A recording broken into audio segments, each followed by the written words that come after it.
बजरंगबली की तस्वीर के सामने अखंड दिया और उसके सामने बैठे बेबस माँ बाप जो पिछले 11 दिनों से अपने मासूम बच्चों की राह देख रहे हैं।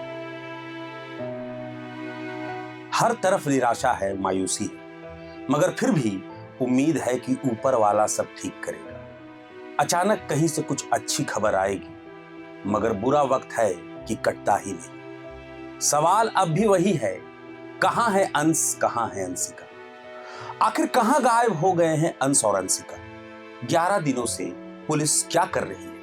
आज पूरा शहर सिर्फ यही सवाल पूछ रहा है और हम आज आपको बताएंगे कि पिछले 2 फरवरी को गायब हुए अंश और अंशिका की तलाश में पिछले 11 दिनों में क्या क्या हुआ, पुलिस के हाथ अब भी क्यों खाली हैं और पूरा शहर इतने गुस्से में क्यों है। 2 जनवरी 2026। 2 जनवरी की दोपहर करीब 1:30 बजे अंश और अंशिका अपने घर से निकले थे। मां से कहा कि पास की दुकान से बिस्किट लेकर आते हैं।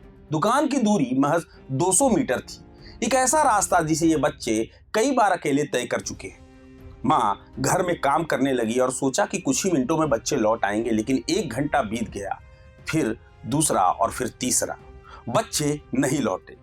शाम ढलने लगी तो चिंता डर में बदल गई। पड़ोसियों से पूछा गया, आसपास की गलियों में खोजबीन की गई, लेकिन कहीं कोई सुराग नहीं मिला।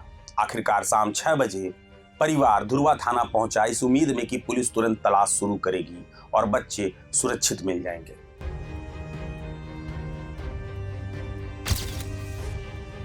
यहीं से इस मामले ने एक खतरनाक मोड़ ले लिया। अपराध जांच के विशेषज्ञ बताते हैं कि किसी भी अपहरण या गुमशुदगी के मामले में पहले 24 घंटे सबसे अहम होते हैं, जिन्हें गोल्डन आवर्स कहा जाता है। इसी दौरान अपराधी के रास्तों, संपर्कों और गतिविधियों को पकड़ने का सबसे अच्छा मौका होता है, लेकिन परिवार और स्थानीय लोगों का आरोप है कि पुलिस ने उसी रात तत्काल FIR दर्ज कर सर्च ऑपरेशन शुरू करने के बजाय कई घंटे पूछताछ और कागजी प्रक्रियाओं में बिता दिए। न तो बड़े स्तर पर नाकाबंदी हुई और न ही रात में कोई ठोस खोजबीन अभियान चलाया गया। नतीजा ये हुआ कि सबसे कीमती समय हाथ से निकल गया।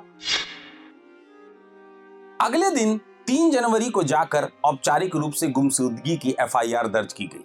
पुलिस ने इलाके में पूछताछ शुरू की और बच्चों की तस्वीरें बांटी गई, लेकिन तब तक एक पूरा दिन बीत चुका था। परिवार के लिए यह सिर्फ एक दिन नहीं था, बल्कि उम्मीद का एक बड़ा हिस्सा भी था जो धीरे धीरे टूटने लगा। माँ बाप लगातार थाने के चक्कर लगाते रहे, लेकिन हर बार उन्हें यही कहा गया कि तलाश जारी है। 4 जनवरी तक मामला सोशल मीडिया और मीडिया में फैलने लगा। पुलिस ने 51,000 रुपए के इनाम की घोषणा की और 40 सदस्यीय स्पेशल इन्वेस्टिगेशन टीम का गठन किया गया। दावा किया गया कि आधुनिक तकनीक का पूरा इस्तेमाल किया जाएगा।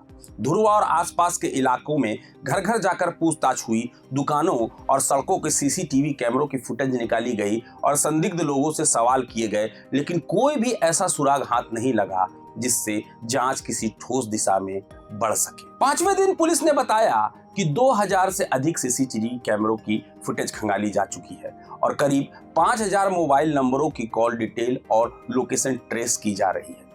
तकनीकी टीमों ने कई घंटों तक वीडियो फुटेज देखी, लेकिन अंश और अंशिका कहीं नजर नहीं आए। यह स्थिति पुलिस के लिए भी रहस्यमय बनती जा रही थी और परिवार के लिए और ज्यादा भयावह। 6ठे दिन जांच का दायरा झारखंड से बाहर फैलाया गया। बिहार, पश्चिम बंगाल और उड़ीसा की पुलिस को अलर्ट किया गया। रेलवे स्टेशन, बस स्टैंड और हाईवे पर लगे CCTV कैमरों की जांच हुई। स्निफर डॉग और फोरेंसिक टीमों को भी लगाया गया, लेकिन हर जगह नतीजा वही रहा, कोई ठोस सुराग नहीं। इसके बाद 7वें दिन झारखंड CID ने पूरे देश के 17,000 से अधिक पुलिस थानों को अलर्ट जारी किया। तकनीकी रूप से यह मामला राष्ट्रीय स्तर पर पहुंच गया। फाइलों में इसे हाई प्रायोरिटी केस का दर्जा दिया गया, लेकिन जमीनी हकीकत यह थी कि माँ बाप अब भी बच्चे की तस्वीर हाथ में लेकर हर आने जाने वाले से पूछ रहे थे, क्या आपने इन्हें कहीं देखा है? 8वें और 9वें दिन पुलिस के पास देने के लिए कोई नया जवाब नहीं था, तो धुरवा की जनता सड़कों पर उतर आई। हाथों में मसाले, पोस्टरों पर बच्चों की तस्वीरें और नारों में गुस्सा और बेबसी साफ झलक रहा था।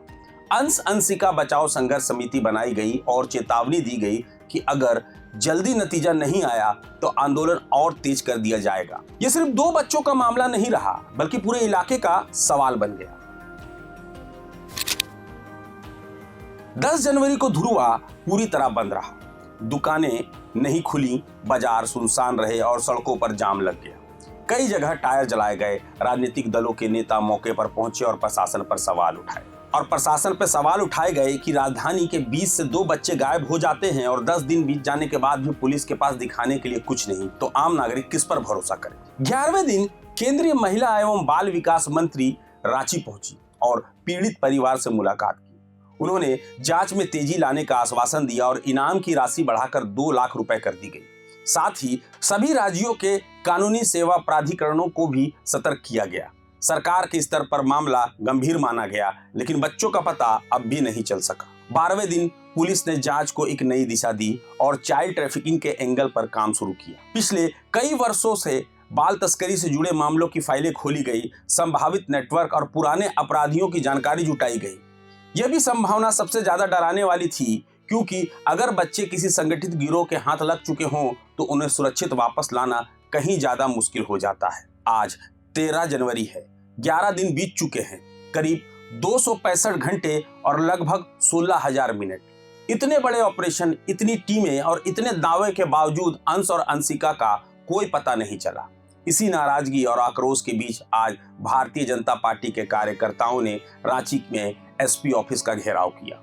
पार्टी नेताओं ने पुलिस की कार्यशैली पर सवाल उठाया और आरोप लगाया कि अगर शुरुआत में सख्ती और तेजी दिखाई जाती तो शायद बच्चे अब तक मिल चुके होते। प्रदर्शन के दौरान जमकर नारेबाजी हुई और प्रशासन से जवाबदेही तय करने की मांग की गई। यह विरोध इस बात का संकेत है कि यह मामला सिर्फ एक परिवार का नहीं, बल्कि राजनीतिक और सामाजिक मुद्दा बन चुका है। आज भी धुरुआ की उस झोपड़ी में मां दरवाजे की ओर देखती है और पिता हर अनजान कॉल पर चौंक उठते हैं। ये कहानी सिर्फ 2 बच्चों की नहीं, ये उस व्यवस्था की भी कहानी है जो अक्सर तब जागती है जब बहुत देर हो चुकी होती है। अगर आपको अंश या अंशिका के बारे में कहीं भी किसी भी रूप में कोई भी जानकारी मिले, चाहे वो कितनी छोटी ही क्यों ना लगे, तो तुरंत पुलिस से संपर्क करें।